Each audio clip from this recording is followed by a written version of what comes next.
गिलगित के इलाके फैजाबाद में तेज बारिश के बाद पहाड़ से आने वाले सैलाबी रेले के बाइस से कई घरों को जुज़वी नुकसान पहुंचा है।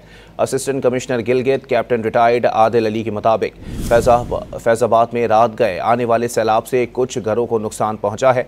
एसी गिलगित ने बताया कि पानी सड़क पर आने से नलतर एक्सप्रेस वे का कुछ हिस्सा मुतासिर हुआ है।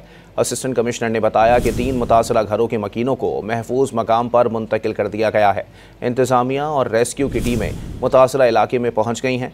उनका मजीद कहना था कि सैलाब की सूरत हाल कंट्रोल में है और मुताल्लिका इदारे पूरी तरह से चौकस हैं। गिलगित के इलाके फैजाबाद में तेज बारिश के बाद पहाड़ से आने वाले सैलाबी रेले के बाइस से कई घरों को जुज़वी नुकसान पहुंचा है। Assistant commissioner Gilgit captain retired Adil Ali के मुताबिक फैजाबाद में रात गए आने वाले सैलाब से कुछ घरों को नुकसान पहुंचा है। एसी गिलगित ने बताया कि पानी सड़क पर आने से नलतर एक्सप्रेस वे का कुछ हिस्सा मुतासिर हुआ है। असिस्टेंट कमिश्नर ने बताया कि 3 मुतासरा घरों के मकीनों को महफूज मकाम पर मुंतकिल कर दिया गया है। इंतजामिया और रेस्क्यू की टीमें मुतासरा इलाके में पहुंच गई हैं। उनका मजीद कहना था कि सैलाब की सूरत हाल कंट्रोल में है और मुताल्लिका इदारे पूरी तरह से चौकस हैं।